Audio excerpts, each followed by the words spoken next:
maka jadwalnya nggak bisa maju, nggak bisa mundur sedikit pun.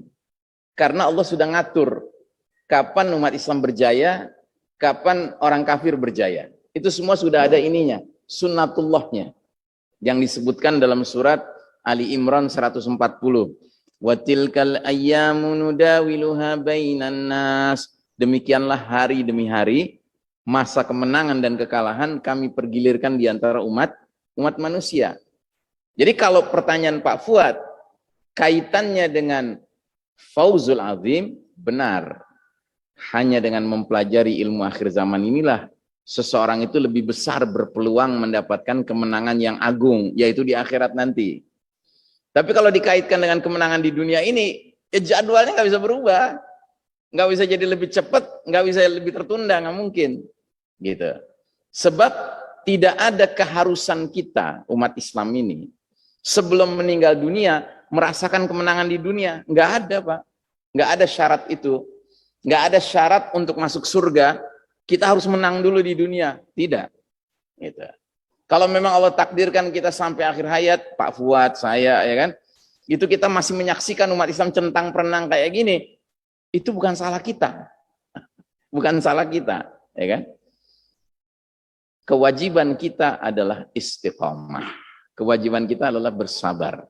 Ya. Mau kayak gimana pun huru hara akhir zaman ini, tapi seorang mukmin itu kewajiban utamanya adalah istiqomah di atas kebenaran siratul mustaqim ini.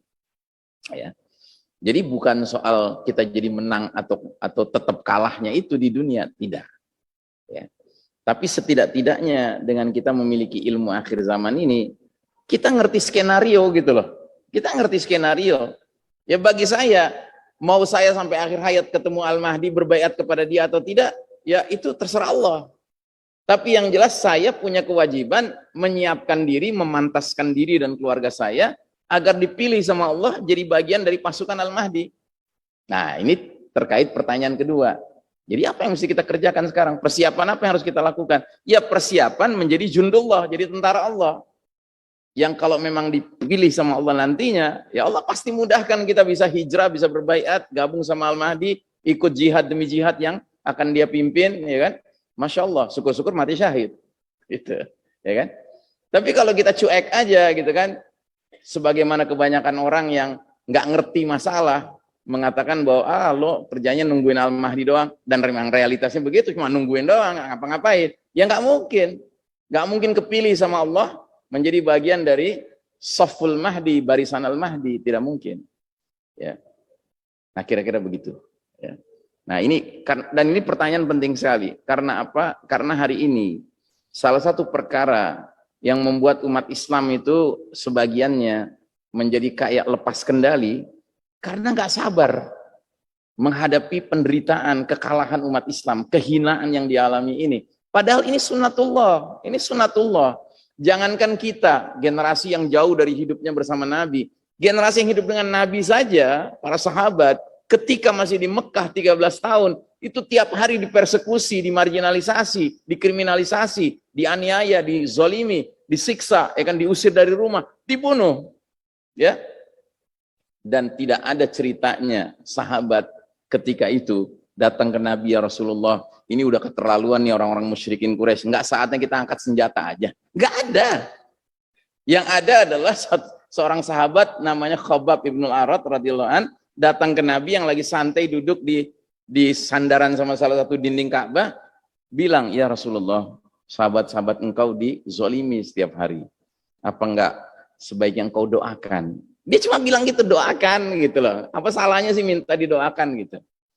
Dan termasuk dirinya didoakan, karena dia termasuk duafa dari kalangan para sahabat yang hampir tiap hari dizolimi sama majikannya, dianiaya, disiksa. Khabbab ini disuruh bakar batu bara, ya kan, nyala gitu kan, terus suruh buka baju, suruh tiduran, Pak, ya kan, sampai dia bilang, aku mencium bau kebab gitu, bau kebab, ternyata dagingku sedang terbakar, katanya begitu. Nah jadi dia minta, ya Rasul, apa enggak saatnya engkau doakan? Nabi yang tadinya lagi duduk sandaran langsung tegap duduknya, menatap dengan tajam ke arah Khabbab dan berkata, hai Khabbab, belumkah datang kepada engkau berita tentang orang-orang beriman terdahulu Ada di antara mereka yang ditanam hidup-hidup, cuma kepalanya yang muncul, lalu digergaji, dibelah dua kepalanya itu. Lalu digarpu dengan garpu besar sampai terkelupas kulitnya, dagingnya, terlihat tulangnya. Tapi mereka bersabar dalam iman. Ya. Demi Allah, yang jiwa Muhammad dalam genggamannya, Allah akan memenangkan agama ini, membereskan perkara ini, sampai seorang wanita mengadakan safar perjalanan seorang diri dari Hadramaut sampai Son'a, tidak khawatir dengan apapun di perjalanan kecuali kemungkinan serigala yang menyerang dombanya.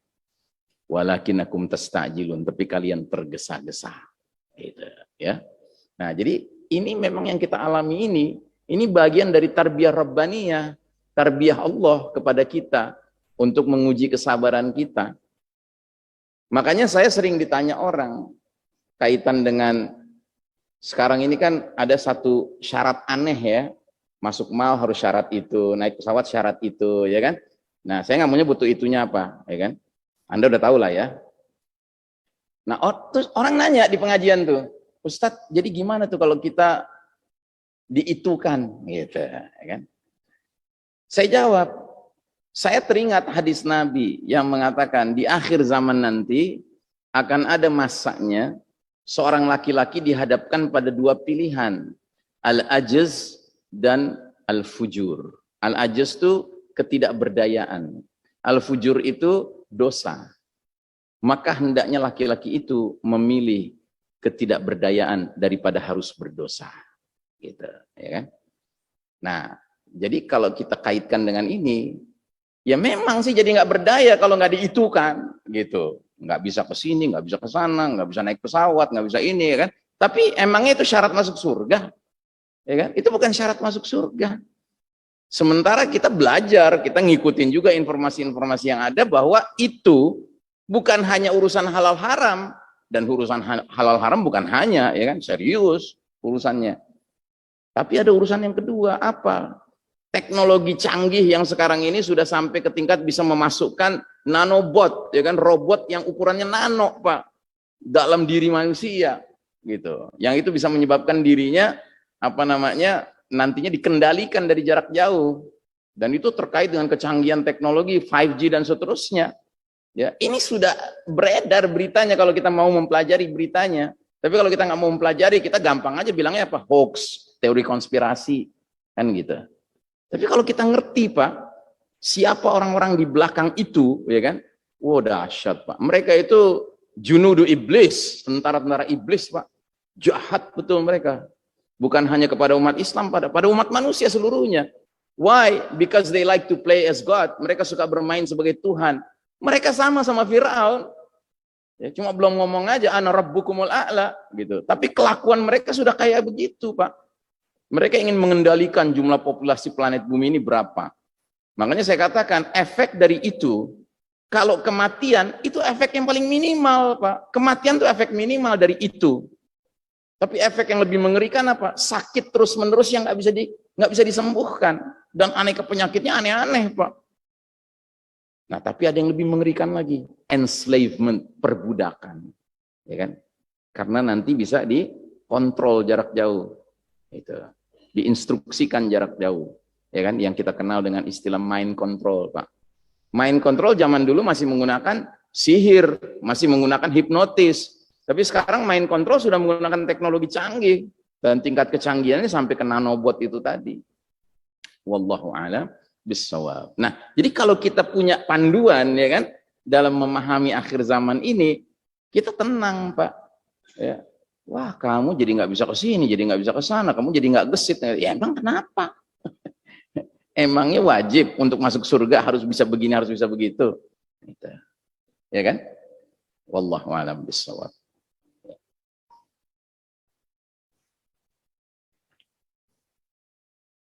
Ada lagi Bapak-Bapak yang mau bertanya mungkin?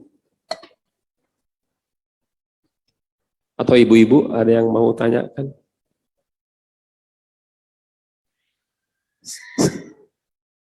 Sepertinya sudah cukup, Ustaz. Baik. Silahkan. Sedikit lagi.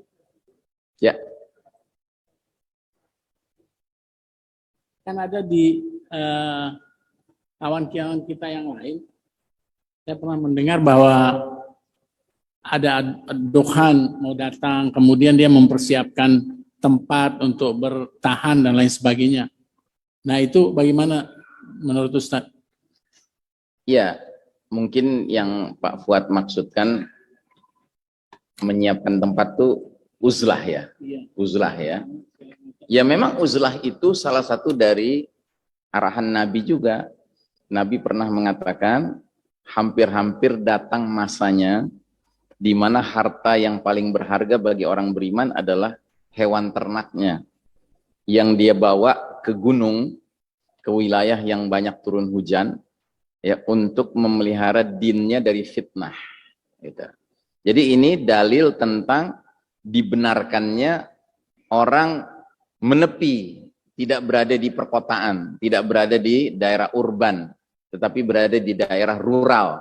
Dan yang lebih spesifik, ruralnya itu rural yang sifatnya dataran tinggi, gunung, tempat turunnya hujan. Ya kan? Dan Masya Allah, kalau kita pelajari hadis ini, dikaitkan dengan realitas sekarang, memang para elit global yang merancang kerusakan dunia ini, mereka itu sasarannya adalah bagaimana membuat semua populasi planet bumi ini berada di daerah urban. Gitu. Jadi urbanisasi itu sebenarnya sekalipun katanya nggak bagus, tapi sebenarnya didorong oleh mereka supaya terjadi penghematan pemasangan 5G. Gitu. 5G kan nggak mungkin sampai ke daerah pedalaman kan, rural-rural buat apa? Nggak ada gunanya, orangnya sedikit di sana kan begitu. Nah jadi Masya Allah, memang hikmahnya sekarang makin kelihatan bahwa memang itu salah satu perintah Nabi, saran Nabi ketika fitnah ini sudah dahsyat sekali. Nah tapi sudah barang tentu kita perlu langkah-langkah matang untuk melakukan uzlah itu, untuk melakukan isolasi keluarga dan diri ke wilayah yang seperti demikian, gitu. Dan itu tentunya dengan segala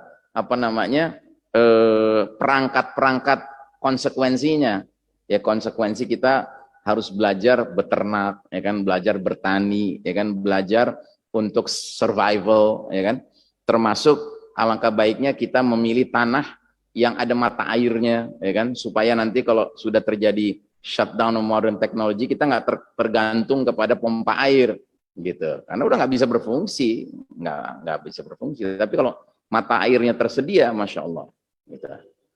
Tapi ini perlu langkah-langkah matang di dalam merencanakan dan mengaplikasikannya, begitu loh. Terus tadi apa satu lagi, doa ya? Hah? Hah? Dukhon. Kenapa dukhon? Iya, dukhon itu salah satu tanda besar. Dukhon itu kabut asap menyelimuti seluruh wilayah timur dan barat, kata Nabi, yang bagi orang-orang beriman terpapar dukhon, kabut asap itu, dia semata-mata mengalami sekedar zakmah. Zakmah itu pilek atau bersin. Tapi kalau bagi orang kafir dan munafik, kena asap dukhon itu badannya akan membengkak sampai mengeluarkan cairan-cairan dari lubang-lubang tubuhnya, lubang hidungnya, lubang telinganya, lubang duburnya, begitu. Kalau kata Ali bin Abi Thalib radhiyallahu an, dukhon itu akan membinasakan orang-orang kafir dan orang-orang munafik, gitu. Tapi yang jelas bahwasanya dukhon itu menyebabkan orang kafir munafik menjadi membengkak tubuhnya dan keluar aneka cairan-cairan, ya. Nah, adakah ini kaitannya dengan itu tadi, ya kan? Wallahu a'lam. bisa jadi, ya kan? Karena dukhon ini sesuatu yang diakibatkan oleh sesuatu yang datang dari langit, gitu. Nah, sedangkan zat-zat dari langit ini bisa jadi nggak kompatibel dengan nanobot yang sudah masuk ke dalam tubuh manusia. Wallahu a'lam bishawab. Kalau demikian ya, saya nggak berani memastikan, tapi ada spekulasi seperti itu. Cukup ya? Baik, saudaraku rahimakumullah, alhamdulillah kita telah menyelesaikan program hari ini. Mudah-mudahan Allah berkahi majelis kita hari ini. Allah jadikan ilmu yang kita terima bermanfaat dunia akhirat. Mari kita tutup majelis ini dengan doa kafaratul majlis. Subhanakallahumma wa bihamdika asyhadu an la ilaha illa anta astaghfiruka wa atubu ilaik. Walhamdulillahirabbil alamin. Wassalamualaikum